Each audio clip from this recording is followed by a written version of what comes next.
Hi, today we will talk about nomenclature. Nomenclature is basically a rule to determining the names of the compounds.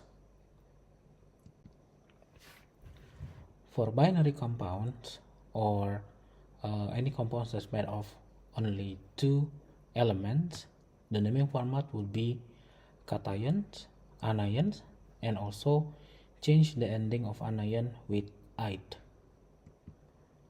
Like NaCl is sodium chloride, MgF2 is magnesium fluoride, and Al2O3 would be aluminum oxide. Okay, just don't pay attention to their subscript, because it will follow the formula. Like for example, magnesium is only magnesium will only have one charge, which is 2+. So to balance out, there will be two fluoride ions. So the formula will be MgF2. So there will be no MgF or MgF3 or any other formula. So that's why the formula will only mention the cation and the anion and with ending "ite." So don't pay attention to their subscript. Binary compound with polyatomic ions needs to be written as cation and anion with the polyatomic name. For example, sodium phosphate for Na3PO4, NH4Cl is ammonium chloride, and also KNO3 is potassium nitrate. Again, don't pay attention to the subscript. Like in the sodium phosphate, there are 3 sodium in there, so just don't pay attention. Just PO4 is 3 minus, so it requires 3 sodium ions, because sodium ions is only +1. Okay, for this one I want you to pause the video and try to name this compound using the rules that you learned before.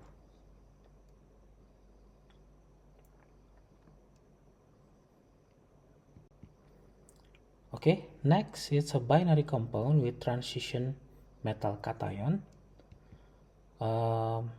As introduction, that transition metal have the ability to have variable charges or multiple charges. To name the ionic compound with transition metal, we need to determine the charge of the cation, so which charge of these metals. How to get the charge of transition metal cation? I'll walk you through this SBS or step by step how to calculate the transition metal cation charge. First, write down the formula. Let's say I want to find the charge of FeCl2, Fe in FeCl2. So write down the formula in algebraic forms. The total of the charge of the compound must be 0 or electrically neutral. So in algebraic forms of FeCl2 would be 1 times Fe, because there is only one Fe in the formula, and 2 times Cl, because there are 2 Cl atoms in the formula. So addition of both of them would be 0. Then determine the ionic charge. You may refer to the group of the anion, group 17 minus 1, group 16 minus 2, and group 15 minus 3. Or if it is polyatomic ions, refer to the polyatomic table in the previous video. Then because this is chlorine is group 17, so it's -1, so we put them there, and then solve the problem for Fe. So Fe minus 2 equals to 0, then Fe equals to plus 2. So the charge of Fe in this compound, FeCl2, will be plus 2.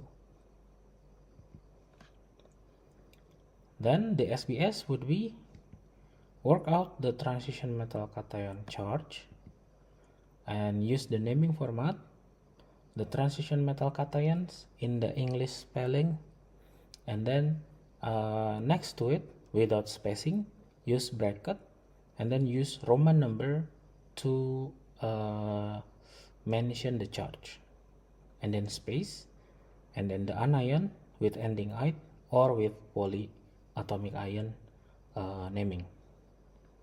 So for example here, FaCl2 will be named iron 2 chloride.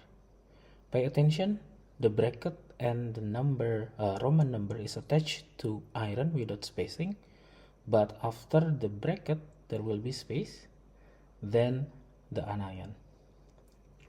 Why do we need to do this? Because transition metal have multiple charges, so there will be another compound with different formula. For example, with this iron 2 chloride with FaCl2, so there will be another formula, it's called FaCl3. It is iron 3 chloride. They have different color, they have different properties, it is a different compound. So that's why we need to specify which iron chloride that we mention, whether this is iron 2 or iron 3 chloride.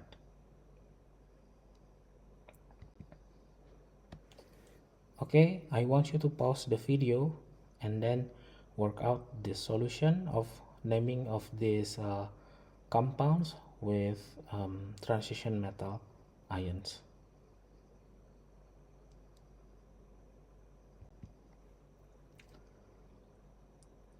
So next, I want to talk about the physical properties of ionic compounds related to their structure. So I want you to pause the video and then thinking what is being pointed out in this picture or diagram of NaCl structure.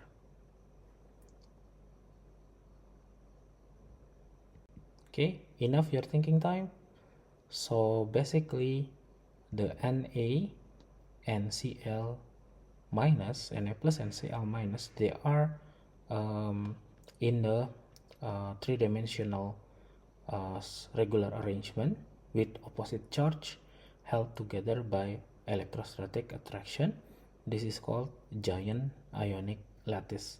The structure is alternating between positive and negative ions because they need to maximize the attraction as well as minimize the repulsion between the same charges. So the result will be like this. One cation will be surrounded by 6 anions, as well as the 6 anion will be surrounded by 6 cation. In this picture, there is only 8 cells.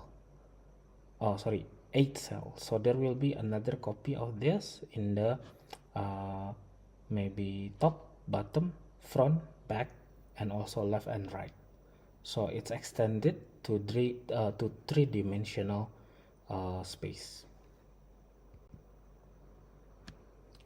Next, we are talking about melting point. Maybe in previous lecture we already talked about what is melting point. Melting point is a temperature when the solid turns into liquid. This is a quite measure. We can use it as a measure how strong the bonding between the cations and the anions in the ionic compound. So if it is having high melting point, will be it means they have a large amount of energy required to break down the forces between positive and negative charges. So basically, when we look at the pattern, sodium has positive 1 in NaCl, MgCl2, Mg have positive 2, and then Cl3, Al will have positive 3. So in this case, Al have larger charges compared to magnesium and sodium. And also the number of ions in this salt, sodium chloride has only 2, magnesium chloride has 3, and aluminum chloride has 4 ions. So that is why the melting point of AlCl3 will be highest if we compare to MgCl2 and NaCl.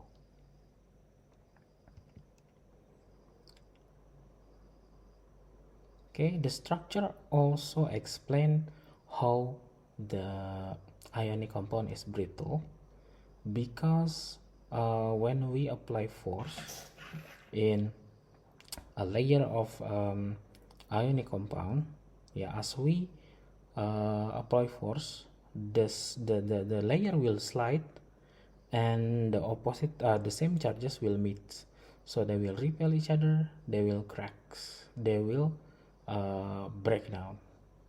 So most of, maybe all of the ionic compound is brittle because of this reason. Next is electrical conductivity. Electricity basically can pass if there are moving charges. There are 2 moving charges, which is electron, and it is not applicable in these cases. So the next one is ions or moving ions. So in solid state, ions of ionic compound cannot move. They stays in their lattice, so it cannot deliver the charges. So that is why they cannot conduct electricity in solid states.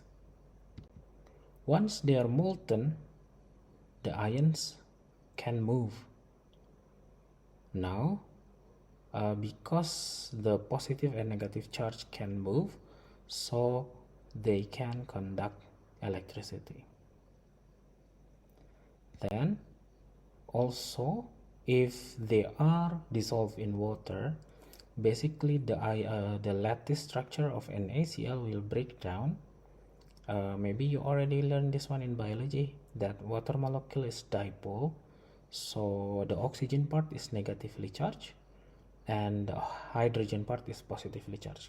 So it means that sodium will be surrounded by water, especially the oxygen part of the water will be surround these cations.